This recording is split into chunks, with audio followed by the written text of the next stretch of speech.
You've reached the Signal Watch, movies, television, comics, and more. I'm your host, Ryan Steens. Join me and our cadre of co-contributors as we examine cultural artifacts of the 20th century, boldly explore the 21st, and try to put it all in perspective. Stay tuned. We're gonna try to make this work.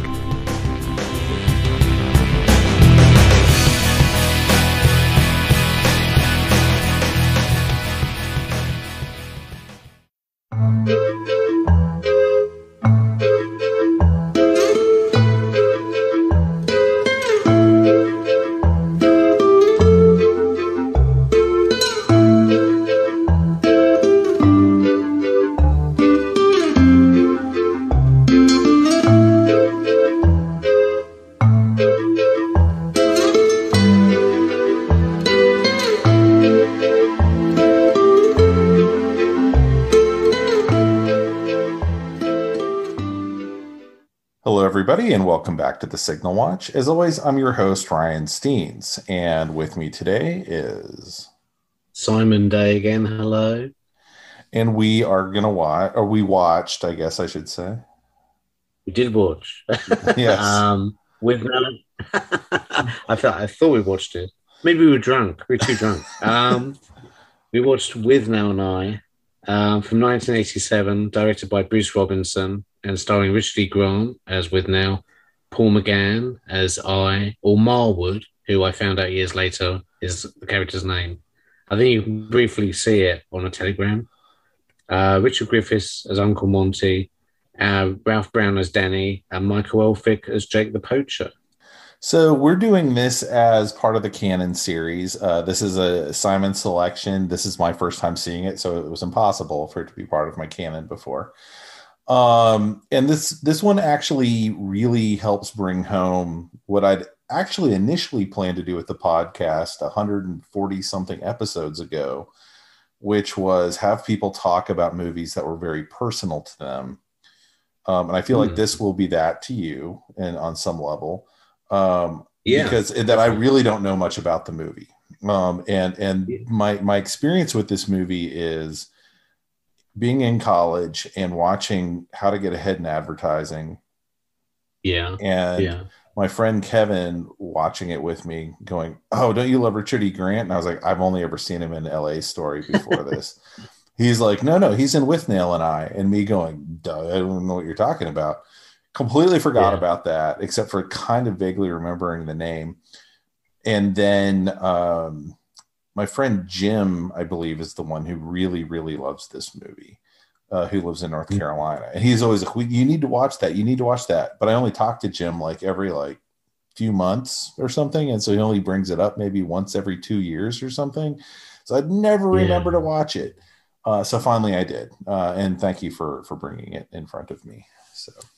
No, totally. And I feel like I'm kind of holding you forcibly and immersing you in British culture, like dunking you in British culture. The last couple of films we've done. Hey, Justin forced me through Paddington and Paddington 2, so it's been all British stuff recently. You are half British now. So Withnail and I guess like the previous films we talked about. That I like have all been from my childhood or Long Good Friday, maybe from my teens. And this is a college film for me. So I went to college, start of the 90s, long time ago now. And I'd heard that Withnail was a good film and, and people were like, extolling its virtues. It was too early. It wasn't even, I think it was probably a cult classic by then. But it was still so early or so close to when it was initially released, because this was only about 6 years after it came out, that it hadn't even really built up much steam as a cult classic. People, it kind of had, but it hadn't become because now it's like one of the best British films. You have to see this. It's in the top 20 on any British list. And of course a launching board for Richard E. Grant. But yeah, back then it was still and of course back then this was pre-internet and stuff. So I literally went and bought a video of this and watched it. and I absolutely loved it. And I think I loved it because it's a great film to watch, especially as a British person when you're at college, because you're kind of living that lifestyle, really. I mean, I was a bit at the time I was kind of proud, but now looking back, I'm a bit worried about how close I was to kind of being like Withnail, really. I was really like a mix of Withnail and the eye characters put together. But I had a long trench coat, I smoked, I drank way too much all the time.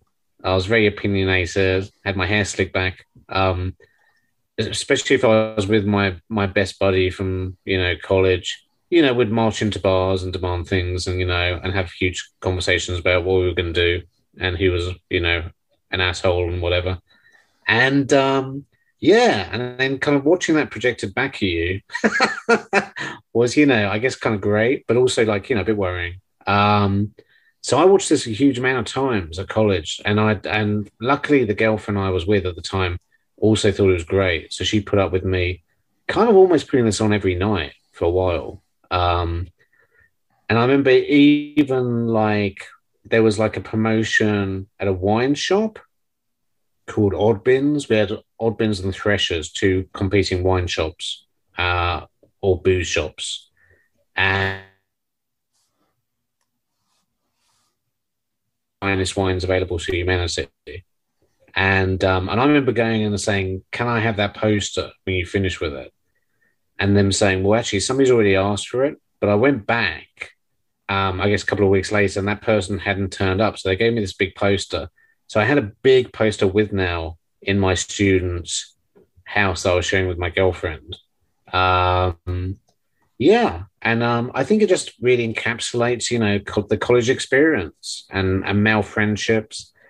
And especially like the fact that you're not gonna see you have this such intense relationships with people, and then suddenly it's over and you might never see them again, because of course everybody leaves college and goes back to where they came from, or leaves to go and get another job in a different part of the country, and hilariously in England, where you could just travel now and see them, we're like, they're too far away now, they're gone. They're gone from me forever. And I think also as I've got older, I just really appreciate, I think I always did, but especially as I get older, that gets deeper. Just the script, because this really is a film that totally and utterly leans into and relies on its script, because really it's just two guys in rooms talking to each other. But the script is so good, I think it holds the whole film up and elevates it. Yeah, if you've not seen it, I'm shocked you're listening to this podcast. But yeah, I mean it's got two primary characters. There's a kind of third supporting character who comes in for maybe a quarter of the movie. Yeah, I think Uncle Monty's probably in maybe half, maybe. Yeah. But yeah, it's Danny as well, I guess. Yeah, I mean, right, and Danny, and what's the fella in you're looking very beautiful, man. Oh, it's not insisting. What is the guy's name? Presuming Ed. Oh, Presuming Ed. Yeah. He's the black guy in the bath. So he's like this guy who Danny keeps mentioning, and then you finally see him at the end. He's the one that gets in trouble with the judge for like saying, well, why are you wearing that outfit when the judge comments on his clothes?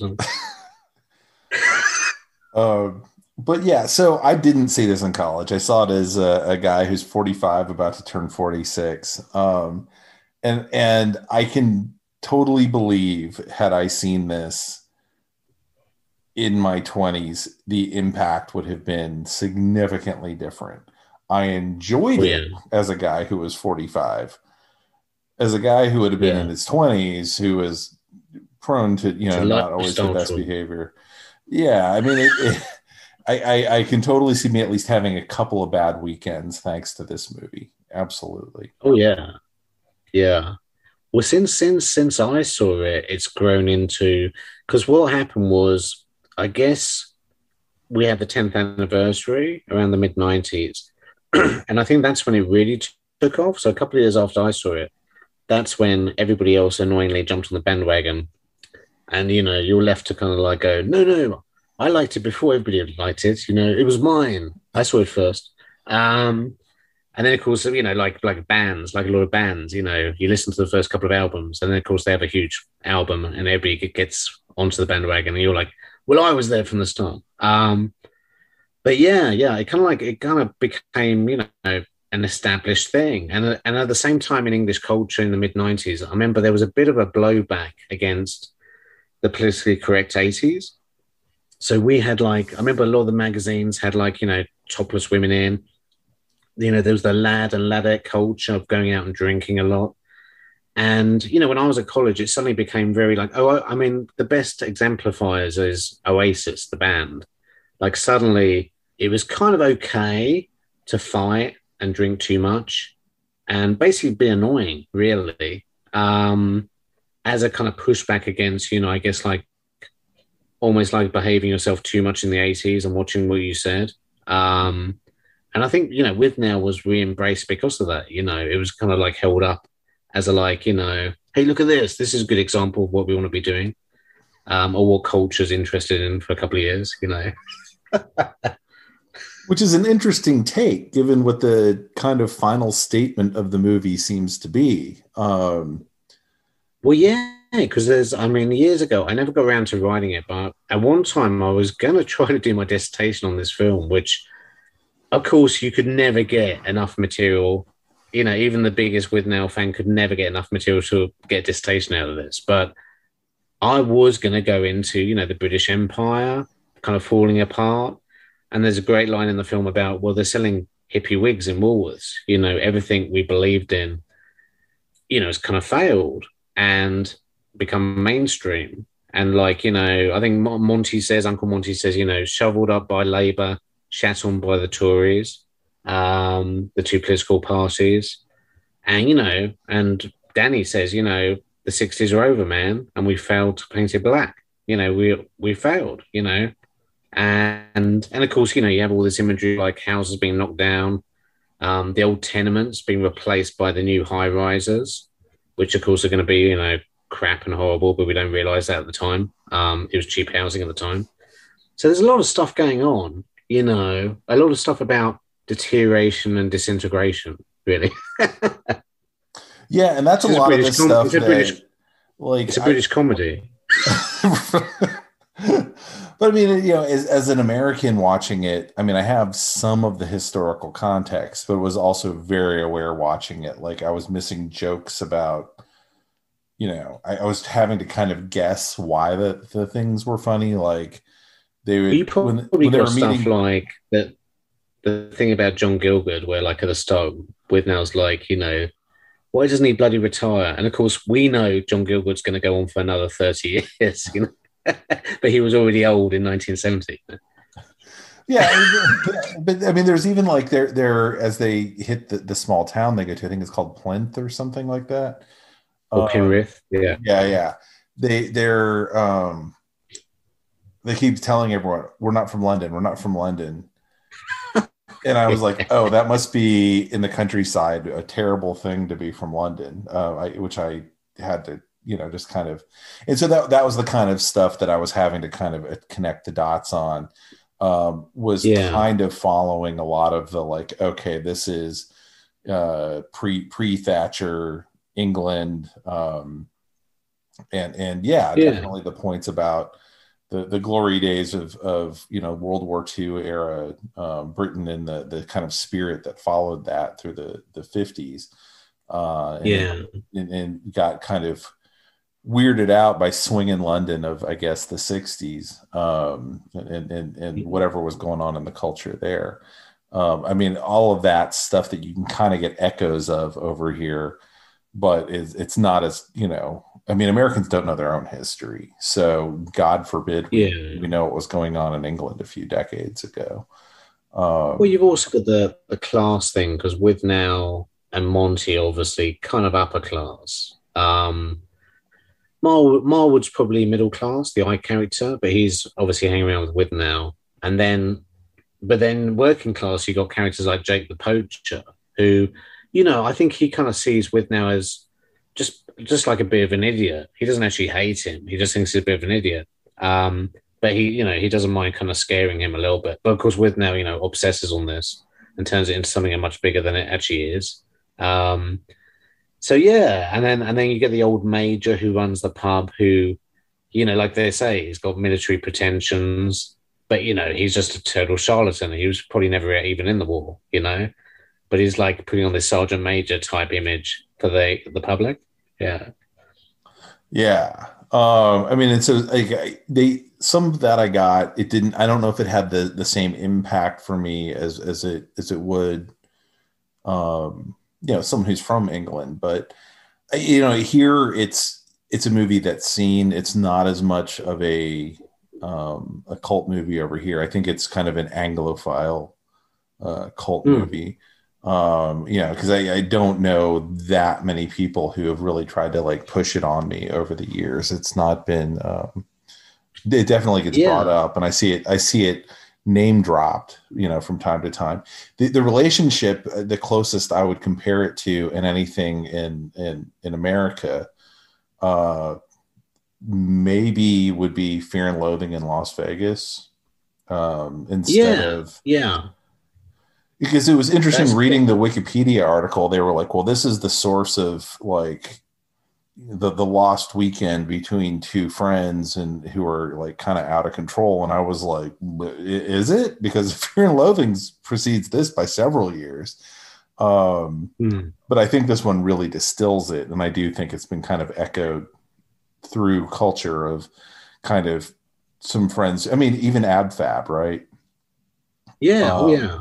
I mean, it's more focused as well than Fear and Loathing, I think, because that's, like you say, I think this is like, I mean, what I like about this as well is it's like a really good kind of snapshot of, for me, British male friendship, which is largely based on drinking. Because if you have a drink with an alcoholic drink, obviously, with anybody from, Britain, like even now, you bond pretty quickly, and then you just start talking kind of rubbish about, these same markers that you recognize, these cultural markers.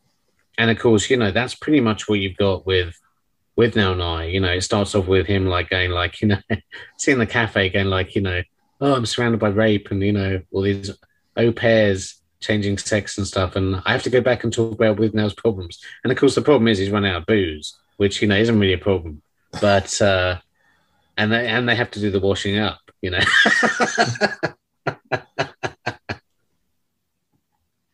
which is, for a student, that is a major problem. Oh yeah, let me tell you about my first apartment sometime.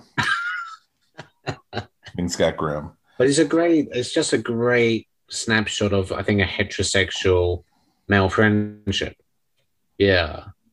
For me, of a certain period, I think it's a little bit timeless in a way.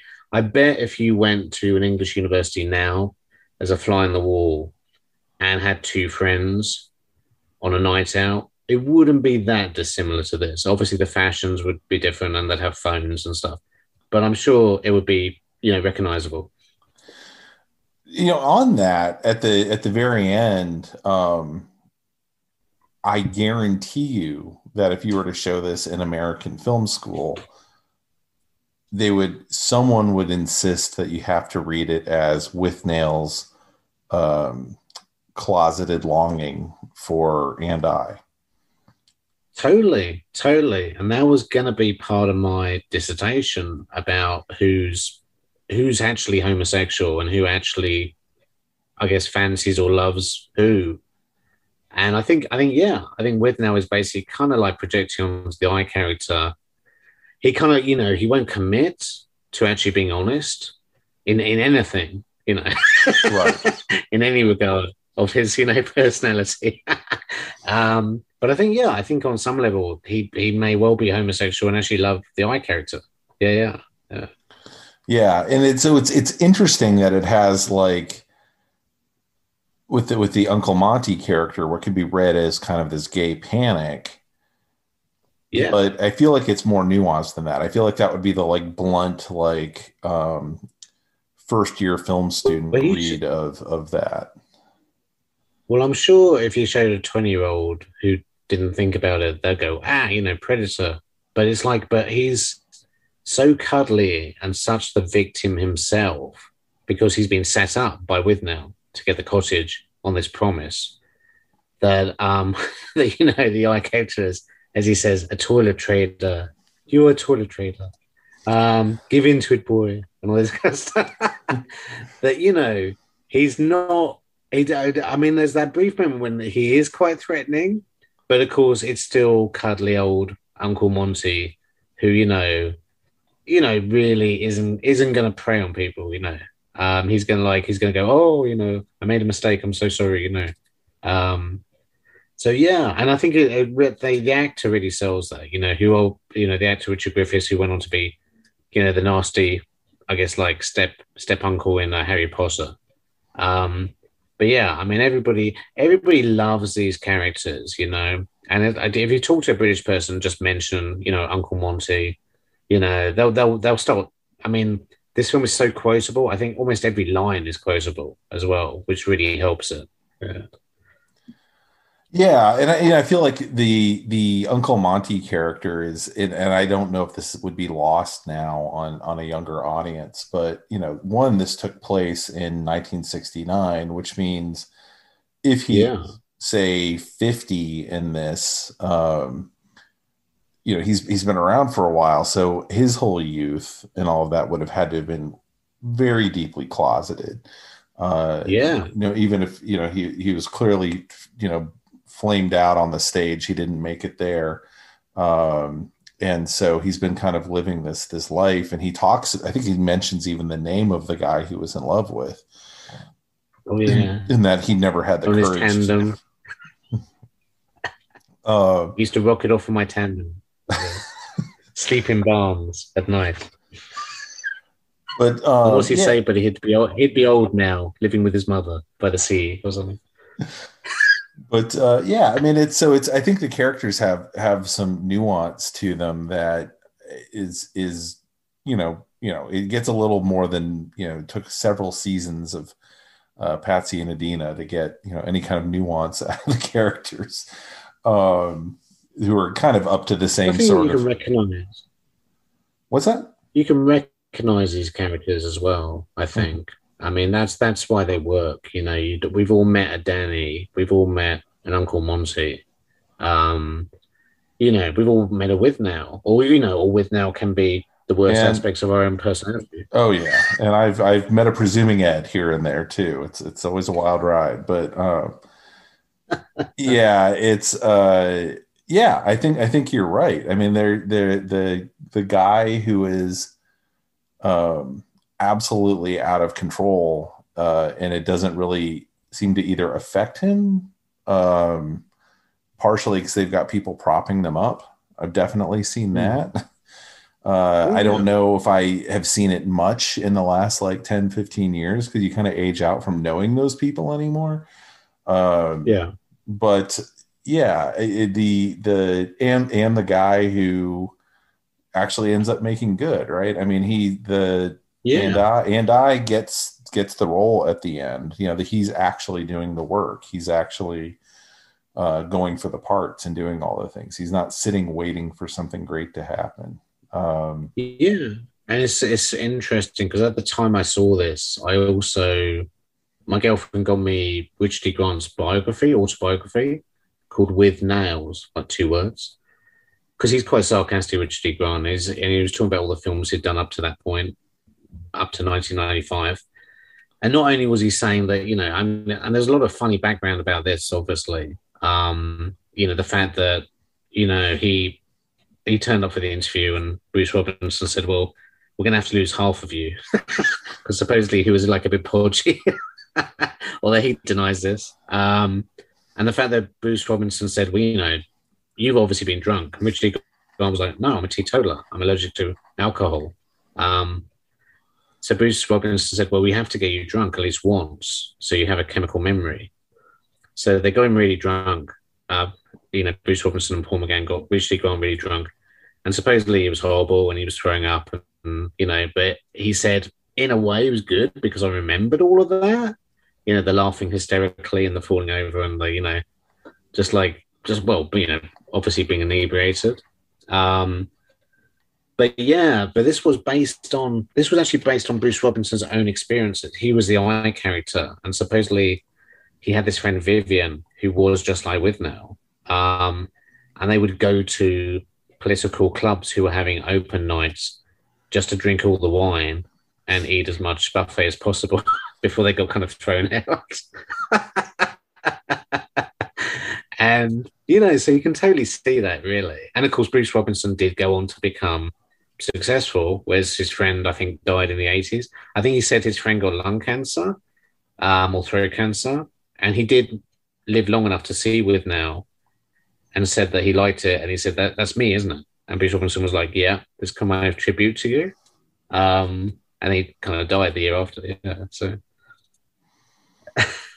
Yeah, I mean, and the interesting thing too about Withnail, speaking of like the fates of these characters, we have to imagine kind of beyond the edge of the film, because I am very glad it's encapsulated and they didn't do like a 20 years later before sunrise sort of thing. Yeah. Well, the original ending of this was actually a lot darker.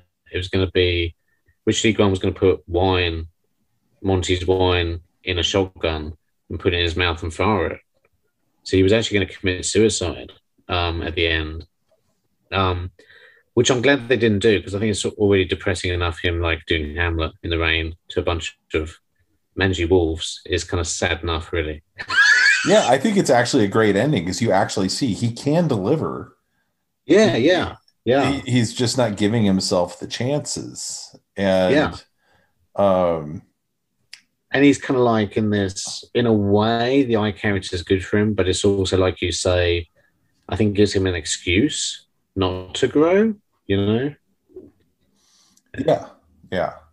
It's easier to sit back and kind of criticize him for not going. He's not waiting for the big parts that I'm waiting for the big parts is Withnail's perspective, and versus it's like, well, I'll take anything, any kind of scrappy role. And I don't know. Yeah. I know England is somewhat different as far as like how the acting profession works, but certainly in the U.S., you better be hoping. I was laughing today because we spotted. Today was we're recording this is First Contact Day for Star Trek, and someone was pointing out that Adam Scott, who is a comedic actor, had briefly played a bridge officer in one of the Star Trek films. Oh wow! Yeah, was Adam Scott? Is he the one that Jamie likes? The really good looking one? Am I thinking of something else? Was he in Piranha? Adam Scott? Man, I can't remember if he was in Piranha or not. Certainly, I've got a favorite who every time we saw him, I think she'd say she liked him, or you said, "Oh yeah, Jamie likes him." Oh yeah, I mean, I know she does. Yeah, it's possible he's in that. That sounds about right for something he would have been in. And we're talking about the 2000. The dad in the Krampus as well. That's the one thing. Yeah. There you go. Yeah. There have been like so many versions of Piranha. I want to be really clear to the audience. I'm talking about the one around like 2008 or so. But yeah, we're not talking Bradford Gilman. We're not talking William Catt. We're talking Adam Scott. Well, we watched the original Piranha Friday night for the first time. Great film. Not to get totally off topic, but yes, it was, and it was very Joe Dante. Yes, right out of the box. I always remember Joe Dante saying, sorry, I know we're getting massively off topic, but I always remember Joe Dante saying it was okay working for Roger Corman. All you had to do was give him boobs and a helicopter exploding, and he was happy. Who among us isn't satisfied with these things? It makes a good film. Yeah, so but actually, that's another thing about Withnail, though. To show how impoverished they are, there's no women because they can't afford to have girlfriends. I mean, putting aside whether Withnail would want a girlfriend anyway. I mean, obviously, if you're with a girl or woman, to a certain extent, you have to be able to pay for certain things. you know, and they're always scrounging or borrowing or stealing, you know. Yeah, it's not a good look to take someone on a date and then yeah, let's go steal some food. But yeah, I mean, so it is interesting also seeing kind of the take on the kind of country house and kind of the kind of country life that they go off to, because it's not entirely clear to me even why they decide that they need to go off to the country for a holiday. It seems more like a mad scheme more than anything. Yeah, Um, I think it's literally just like they haven't got anything to stay in London for, really. And I think with now's like, well, we need to change the scene. They're both like, we need to do something because we know we're in this flat with no heating and no money and no booze. yeah. I mean, we've got to the point where with now trying to drink lighter fluid, which which is great because again, Bruce Robinson, I think, used water for the rehearsals, and then because he wanted genuine shock from Richard Grant, he replaced it with vinegar without telling him. Oh my God. So Richard Grant took a big swig of vinegar, and that's a real reaction you're getting. It's amazing he carried on with the scene. And I would have been he looking right at misreads the director, like, what did you do to me? Uh, but but yeah, man. Oh no, I was just going to say, but for Bruce Robinson, this was a huge labour of love, though, and it's funny because he said, so he was a massive drinker and only gave up, I think, in the last 10 years because of health reasons. Um, so even when he was shooting with Now, I think there's a story where he said, oh, I couldn't sleep the night before because it's my first film I directed, and he'd been a successful screenwriter. So Bruce Robinson has started off as an actor in the '60s. And he famously says he was on Zeffirelli's Romeo and Juliet in 1969. And basically, Zeffirelli was a bit Harvey Weinstein chasing him around and was kind of the basis, but like nastier for Uncle Monty, you know. And then he wrote some screenplays, like for The Killing Fields. I think he wrote the screenplay for The Killing Fields and a few other things. But Withnail was always kind of in his drawer. That's the one he always wanted to make because it was his life. And he finally got some money from Handmade Films, who, that keeps coming back. So that's obviously a trade of mine. I love Handmade Films. I think it's about the third one we've done recently. But again, Dennis O'Brien, the producer, who was an American who ended up actually defrauding Handmade, he hated it. He said, it's not funny. It's too dark. The first day's shooting, I think they shot the farmhouse when they first arrived at the farmhouse. He said you can't see anything, which you can't because it's all candlelight. It's supposed to be. But supposedly George Harrison stepped in and said, I've read it. I love it. We're going to do it. But Bruce Robinson got paid £80,000. And I think he put back in 30,000 because they wouldn't give him extra money just to shoot the scenes of them traveling to and from the farmhouse in the Jaguar, because they were going to cut that out. They said, you can't have any more money. So Bruce Robinson used his own fee to shoot that.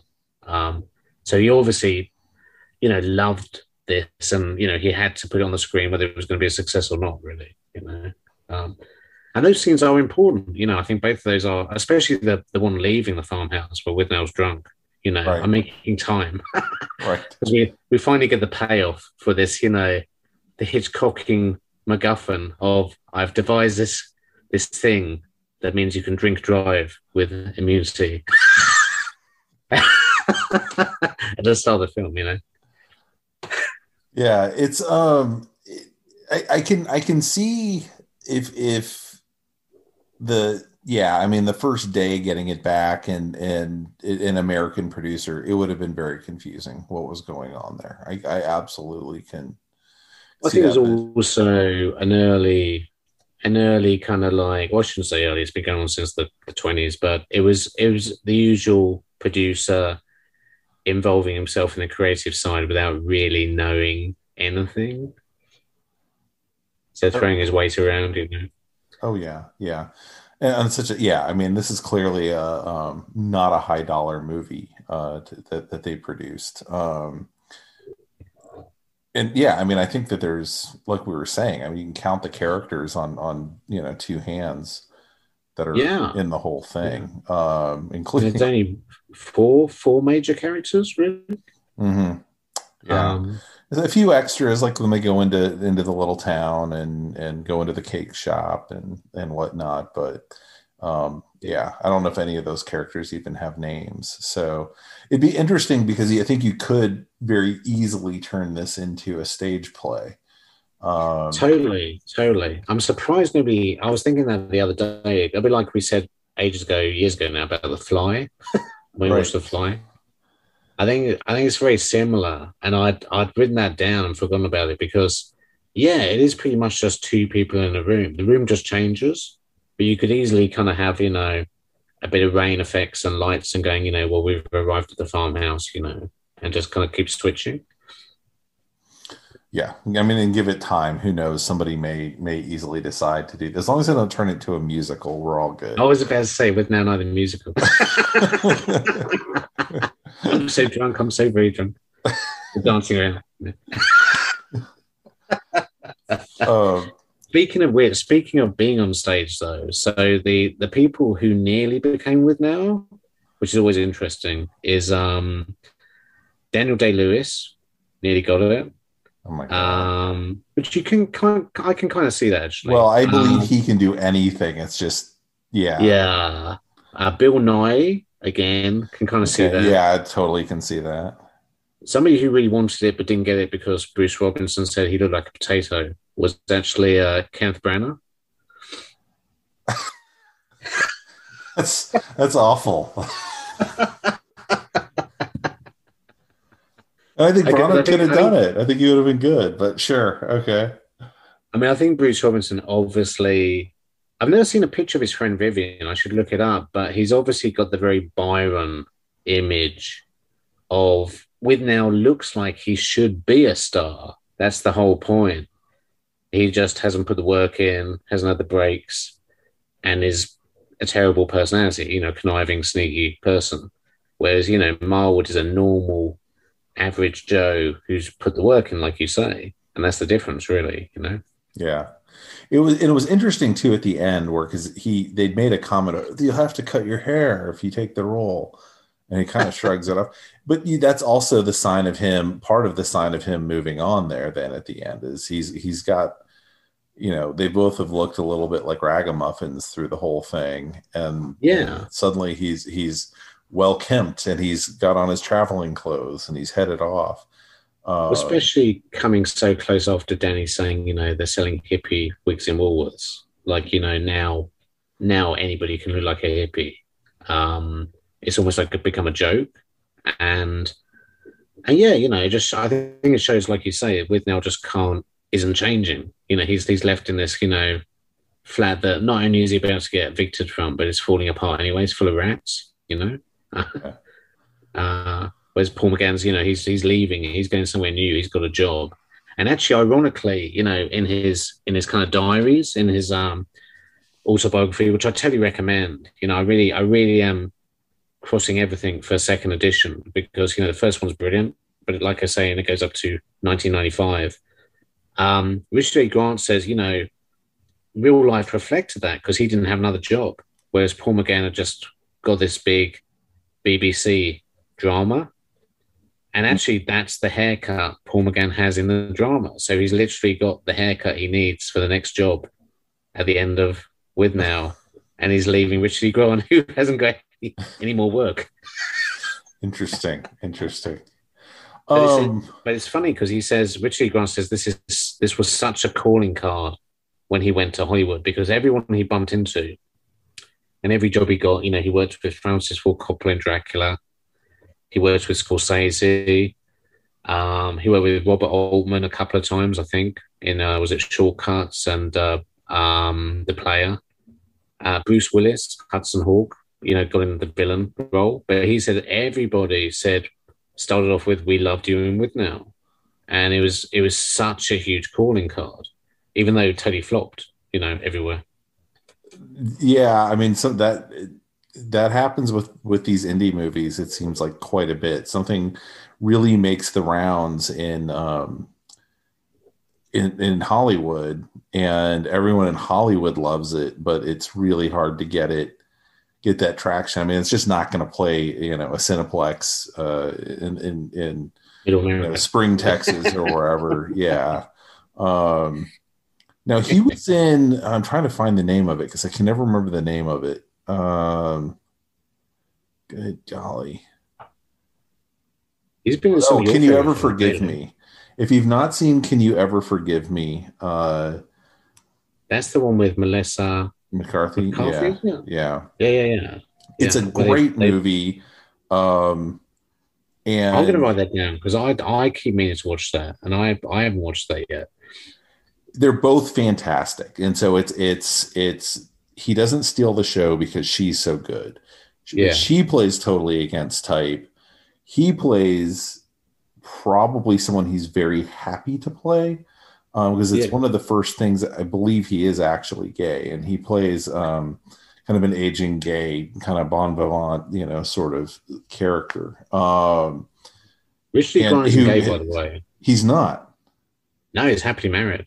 Oh, man. I thought I for some reason in my head for 20 years I've thought the guy was gay. So yeah, okay. He's just British. It's the next best thing. Well, I just found out today someone I've known for years is straight who I thought was gay. So you never know. Yeah. So I was because they had blah blah blah's girlfriend. I was like, he's straight. I had no idea. Okay. That film. I haven't seen it, but it looked very similar to the Richard Gere one, which is a good film.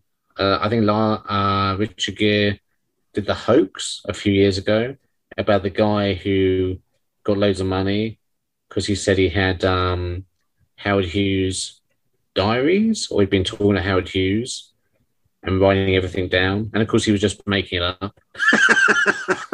Yeah, I think that Can You Ever Forgive Me, not to get too far off of this movie, but I thought that the characters both anyway, I think that there's a bit of Withnail in that character. If Withnail lived, this is kind of where he might have been headed. He's still living the high life on the cheap, sort of thing.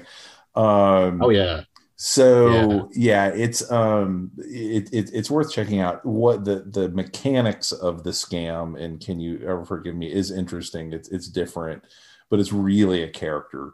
It's really a character thing, kind of like this is. So I need to, while we're talking about these kind of characters, I also need to give a big shout out to another film I'd love to do with you. That's very Withnail-ish, called Being John Malkovich. Oh, sure, I've seen that. Yeah.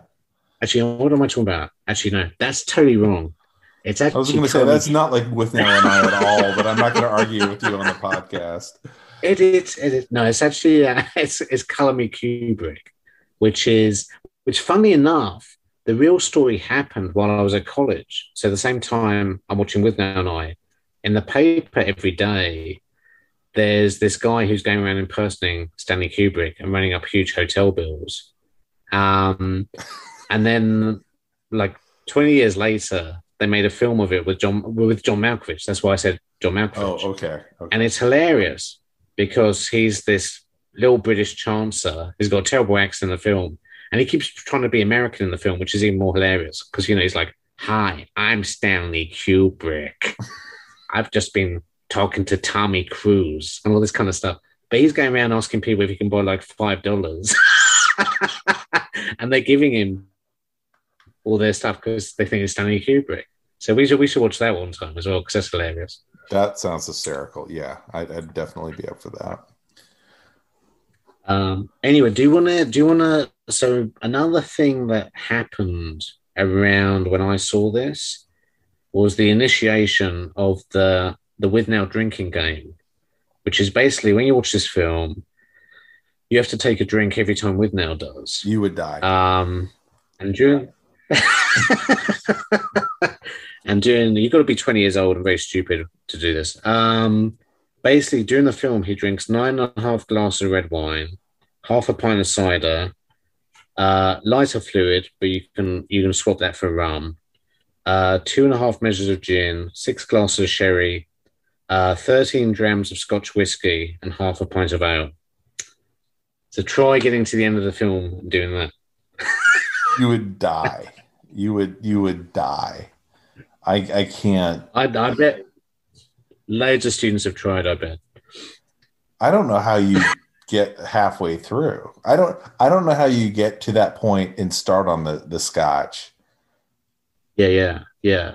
No, you'd be dead. But even watching it now, the bit where they're supposed to be buying the Wellingtons, and they go into the pub, and he says, we have to work quickly because they're closing the pub. Because actually, they used to close English pubs in the afternoon. So they'd be open at lunchtime, close for about 2 or 3 hours, and then open at night. And of course, they got rid of that, I think, in the 90s and just started going all the way through. But, they say we're closing for lunch. So he's like, we have to work quickly. And I think he says another couple of ales and a quadruple scotch each. Yeah. And I'm like, even as a student, that would be hard. That would be hard to, swallow, to be honest. Yeah. Oh, I mean, I didn't drink that much hard liquor back then. And I mean, yeah. No, it does lead into one of the best scenes, which is the tea room scene, where they start demanding cakes and fine wines, and we're famous stars, and we're going to come and put a jukebox in here. Insisting they're millionaires, and everyone's poo-pooing them, and then the what is it, a Rolls that his uncle owns pulls up outside. Oh, just absolutely perfect. Well, it also puts a really good light on kind of the pretensions of Britain and the older guard of all these people, because everybody they bump into is like an old person telling them what to do, which of course is also very attractive when you're 20. The fact that they're, saying F you back to these people is very punk in a way, I guess, tearing down the establishment, which is very staid and boring and patronizing and trying to control you and telling you what you can and can't do, Yeah. I saw a comment from maybe Richard E. Grant, but it was he was like talking about the look of the movie, and he was saying it looks like it's the 60s, or I think that's what he was saying. I hope I didn't read it wrong. And that was one of the things that kept throwing me off, is like, this actually looks very 80s to me, like in what they're wearing, and the musical selections are from the period. And I understand it took place, but there's nothing about it Paul McGann said that, actually, that quote. And I totally agree with you. I don't agree with that at all. I think that's a little bit like an actor getting a bit too overexcited and saying, I think he said, if you show this to a 20-year-old, they'll think it's a 60s film. And I'm like, no, they won't, unless they're an idiot, because it's shot differently. And it's acted differently. And obviously, it wouldn't have all the swearing in, I think. Well, that, and I'm not sure, I don't know when the whole like long coats thing came in, but it was certainly in the mid 80s what folks were doing. Even that, I was kind of like, I think you did have those coats in the 60s, but definitely it doesn't look like a 60s film. I mean, that's the bottom line. Whoever said that, I think that's pushing it out a little bit too far, because really he should have just said it's kind of timeless, which I think is a better way of putting it, because I think it survives because it hasn't dated so much, because it's like a time capsule. It's like I was watching a historical epic. It's like I was watching Gladiator. It's going to age better than Smokey and the Bandit. You know what I mean? Talk about an ageless movie, sir. You're sitting there with massive sideburns, though. A huge moustache.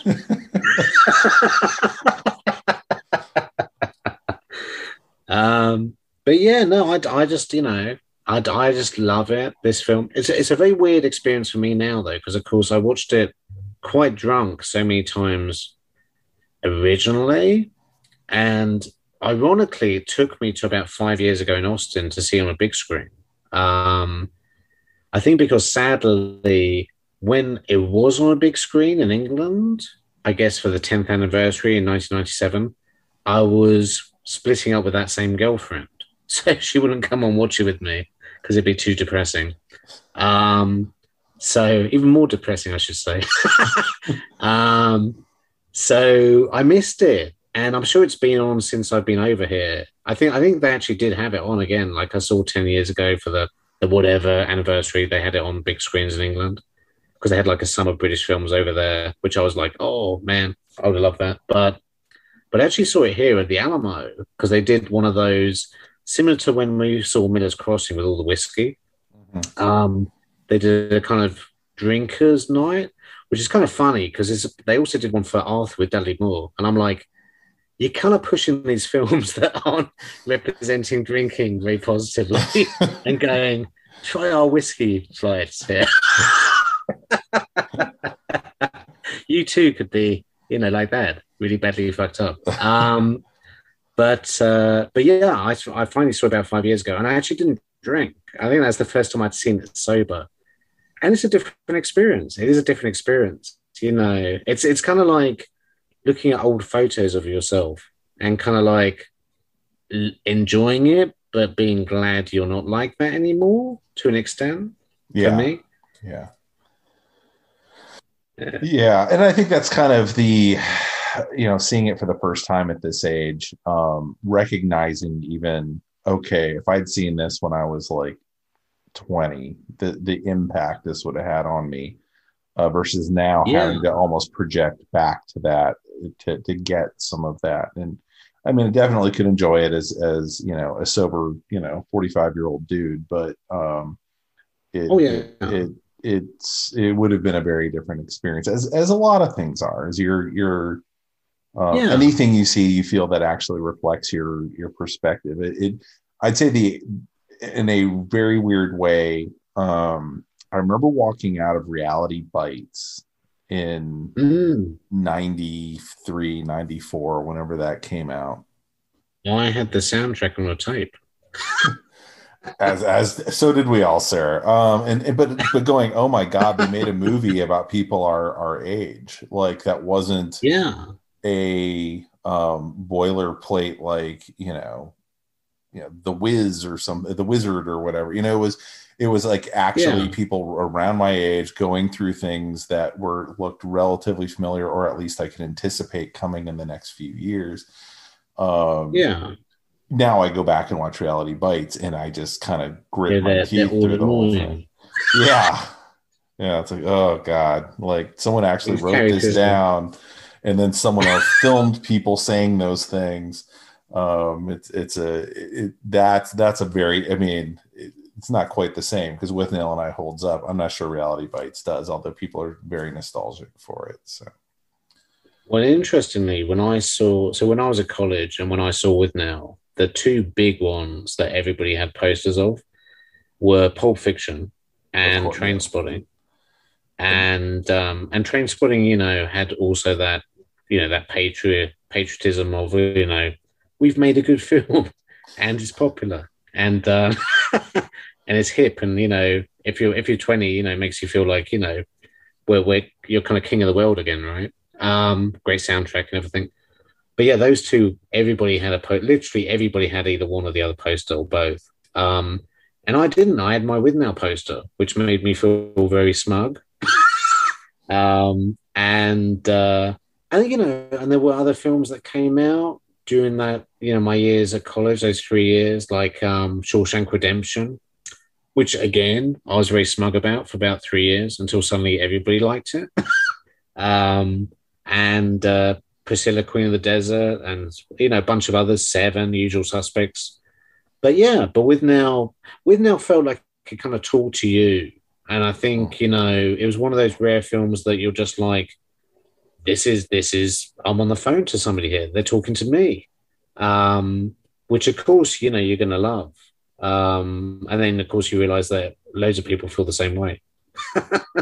Yeah. I mean, the funniest one of those I've ever had was I had a woman working for me who was about 10, 15 years younger than me, and 10 years younger than me. And we were talking, and it was as they were making the new Star Wars movies, Force Awakens and whatnot. And she's like, I used to like Star Wars back when it was like a small thing that not many people knew about.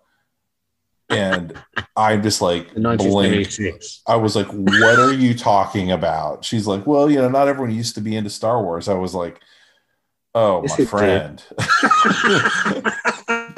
Talking about literally the biggest movie that's ever been made. And I was like, it went through a window where there wasn't much Star Wars. I was like, yeah. but I talked to anyone, within 5 years older than you, and that's the lingua franca. You say Darth Vader. It's a bit like going, I started breathing when not everybody was into it.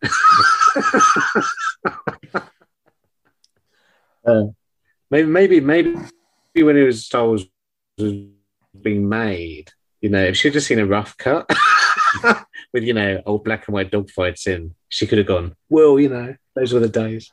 But I think as soon as it was released, that's kind of bullshit. Yeah. Well, we had kind of a long conversation about kind of the history and popularity of that film at that point. But yeah, it was an interesting. Yeah. But yeah, no, I kind of know you. You enjoy like something. Saying it did pretty well. Yeah, it did pretty well. But yeah, you do have those films that you get a personal attachment to, and it seems impossible that many other people could feel that same kind of it. I've definitely mellowed on my skepticism when that occurs. Now I'm much more shocked that people don't like this stuff I think is good. So. We got to the age, I'll say we've got to the age, this has probably been happening for at least 10 years, where you'll either have a 20-year-old say to you, hey, have you ever seen this? And you're like, yeah, and like hundreds of times since before you were born. Or the opposite, where they'll go, this film's really good, this one that's just come out. And you're like, well, if you like that, you should try watching Pulp Fiction, whatever. And yeah, both of them are quite depressing experiences. It shows like a lot of stuff's getting lost out there. Well, you mentioned Shawshank, and when I went to community college during the summers when I was at UT. I went to the University of Texas. I'd go home to Houston for the summer to my parents' house, and I'd go to North Harris Community College. I was taking government, and the instructor, so literally just like at the beginning of class, like on the second day, said, who here's seen Shawshank? And everyone's hands go up. Good movie, right? And everyone's like, yeah. He's like, no. And we're all like, what? He's like, Cool Hand Luke. He's like, that's a prison movie. So I went home and rented Cool Hand Luke, and I was like, oh my God, this is an amazing movie. I like this much better than I liked Shawshank. I like Shawshank, but I like this one that much more. So, funnily enough, I saw. I actually watched Pulp Fiction last week. They had it on at the cinema here, and it kind of holds up. I enjoyed it. I was talking to my friend though, Casper. I went with Casper, and we were kind of saying at the end or the start, because that tricky Tarantino. Where they're in the cafe holding up the restaurant, I'm like, they just all get busted now because everybody would film them, and people would just phone the police and they'd all get dragged away. So some things change, but I think a good film holds up. We watched all those Universal horror films, and some of those really still hold up, and they're from the 1930s. Yeah. I like to think film is I think of film being much more of how I think of books. You should be able, of course, some stuff's not going to age particularly well. Some stuff's the hit of the moment. It's the what's in the air. Yeah, what's in the airport bookstore sort of thing? Is Eat, Pray, Love still going to be something that people know about in 20 years? No, it's going to be a This is punchline for people our age. this is when I nervously look at my Fu Manchu collection as you carry on talking. But I mean, I think that a good films hold up, or at least are interesting years later. And just as a good book, you should be able to still be able to read, over time. Yeah, There's always the yeah. experience of what's hot at the moment, and that's fun and or important, in some cases. But I'm a big lover of movies made, between 1938 and 1960 or so. And, I'm a I think big lover of films from 1983 to 1985. you got to pick your era, man. So I totally approve of that. That's fantastic. But yeah, so yeah, I mean, I think that this is definitely a film that, is going to sit on the shelf. It might not, it'll be something that people will still be writing about, I think, and talking about for quite a while. It's not going to disappear. Well, actually, I mean, talking about that, it obviously launched Richard Grant, kind of helped launch Paul McGann and all these guys. I remember seeing before I saw Withnail, I remember seeing the actor Ralph Brown basically playing Danny again, exactly the same in I think Wayne's World 2. And yeah, I guess Mike Myers had seen Withnail and said, "I love that. Can you come and pretend to be a roadie in this?" And because he's the guy who, they're always interrupting him telling stories to groupies, and he's like, and then I had to kill him for his shoes and stuff like that. Don't know if you remember that. Yes, I do. Yeah. So this had a lasting impact, especially in Britain, and I think actually, whereas The Long Good Fridays is 21 on the best British films list, Withnail's at 29, I think. So it's pretty close to it. I mean, they tried to. So I'm really glad. Obviously, there wasn't a sequel. There shouldn't be a sequel because the story's kind of totally done. But they did have an unofficial reunion.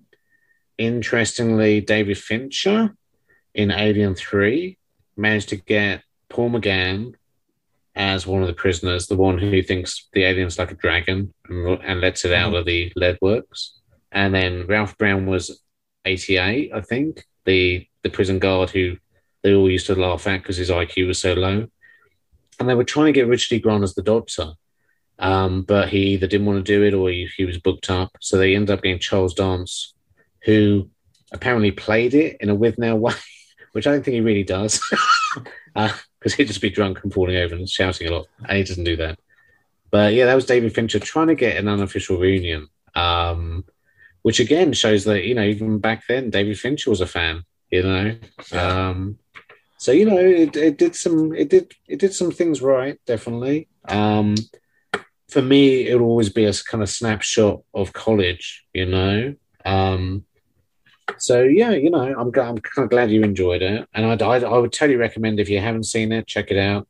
If you have seen it, and I know most of my British friends listening to this will have definitely seen it. Kind of put it on again. It's an evergreen, I think, to a certain extent. I was able to watch it on HBO Max, so right now it's super available. I was afraid did I have to watch it on Criterion or? I think it was on HBO Max. So anyway, it's out there and available on one of my streaming services. So So it's not. I've had a little bit of trouble finding some stuff lately that people have been throwing my way, but that was easier to find. Yeah, well, that's good to know. I've still got like a kind of like bells and whistles DVD from about 10 years ago, which I think has the soundtrack on as well, like a soundtrack CD, which, Lord Jimi Hendrix, George Harrison, because they could obviously get him cheap as he was producing it. Yeah.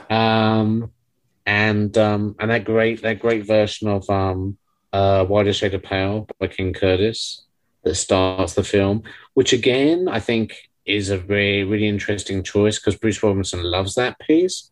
But of course, King Curtis's career was cut short because he was kind of murdered. I think a year after he recorded that. So kind of, reflects the film a bit about, I guess untapped potential maybe. Where Well, you can drive around with the soundtrack on, shouting "Scrubbers" out the window, or "I'm making time." MI35. I'm yeah. making time. But yeah, I think that's a great place to wrap it up. Thank you so much for bringing this to me. Really appreciate it. And as Simon was saying, if it's been a while, now's the time to throw it on again. Cheers. Bye, everybody. Bye, everybody.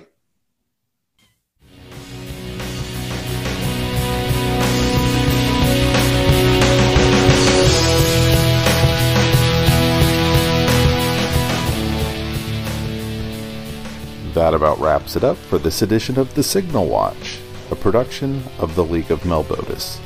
Thanks for sticking with us. If you enjoyed the podcast, we invite you to drop on by the Signal Watch blog, where you'll find write-ups of a wide variety of movies and more. We'd love to hear from you, so find us online and let us know what you think. Whether you prefer email, blog comments, or social media, we'll be happy to hear from you. We'll be back soon with more exceedingly high-quality content. So, until next time, God damn it, babies, you've got to be kind.